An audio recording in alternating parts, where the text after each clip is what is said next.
Hello, welcome to the Self-Learning Podcast by Dr. Sushma Singh. Let us start discussion on Unit 9, Bureaucracy, Police and Army.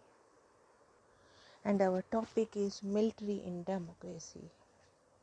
In the post-colonial world, the military is playing a decisive role in politics. Between 1960 and 1980s, three-quarters of the Latin American states, one-third of Asian states and over a half of the African states experienced coups. The 1980s saw the trend continue strongly. It is a moot point of history that there has been a coup or an attempted coup in some parts of the world. From a World Bank study, one finds that since 1948 there has been at least one coup attempt per developing country every 5 years. Now the point is theories behind military coups. The role of military in politics has been a subject of debate among the social scientists, especially the political scientists. Their classical theory says that the military has no role in democratic politics. They maintain a distance from the civilian leadership. They do not directly take interest in politics. There is a medieval phenomena. During the feudal period, weak kings have been replaced by their military commanders. This does not happen in modern politics. Military has a constitutional role in a democracy. They are supposed to obey the civilian political leaders. Facts disapprove the above hypothesis. There are various political theories in support of military taking over political power. The theory of modernization says that in a traditional society, the military is a modernizing force. They are educated people with a modern outlook. They know how to modernize a traditional society. This helps them to come to political power.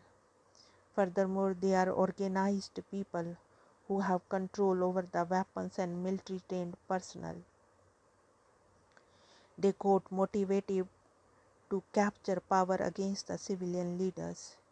The civilian leaders do not always have the required modern organizing skills, nor they have modern educated youth with them to compete for power. A group of political economists float a theory that a developing country, due to its meagre resources, cannot waste such precious resources in instituting political democracy. For them, political democracy is a luxury for poor. The poor is more interested in bread and not freedom. The third group for social scientists provide a cultural theory that most of the third world countries do not have the cultural tradition of democracy. They have an authoritarian approach to life. Their family is authoritarian in structure, which supports the military rule. Very often, a single religious group who is dominating a nation uses cultural nationalism to rule over a nation. The military represents the cultural nationalism of a dominant community. Further, some of the political scientists feel that when a country experiences too much political instability because of the fragmentation of political parties, this leads to intervention of military in the name of political stability. These societies feel that the social and political order is more important than the political stability.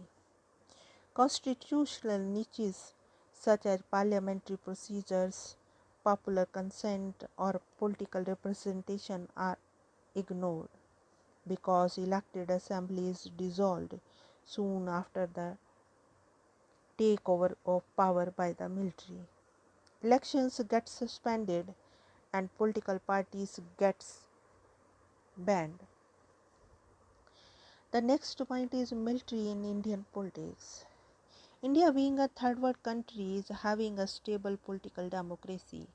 Civil military relations in post colonial India have been something of a model for the third world, in that military capacity has been greatly increased without a major threat to the civilian rule.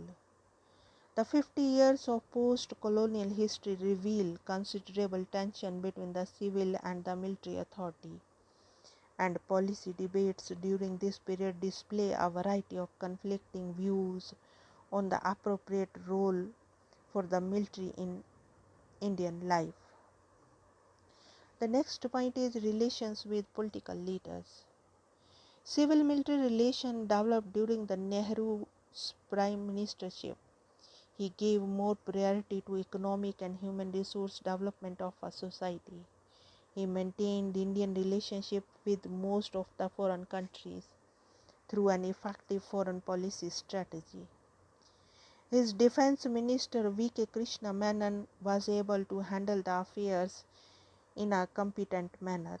Menon became the symbol of civilian control of the military during the Nehru's years, and a symbol of political intrusion into the military's professional business. The Sino-Indian War of 1962 was clearly the watershed for the Indian military.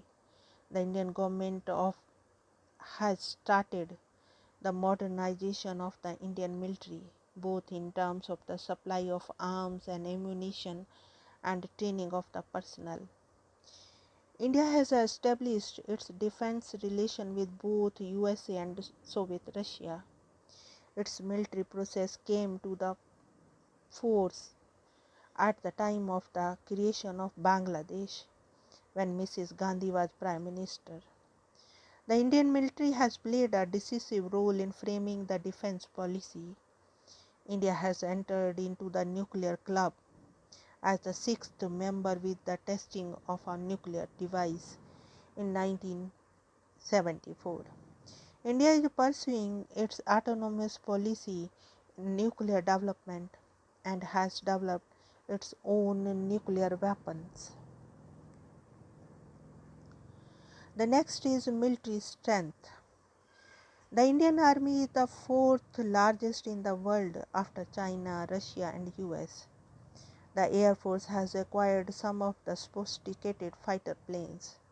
The Army and Air Force appear to have an integrated plan for India's defense.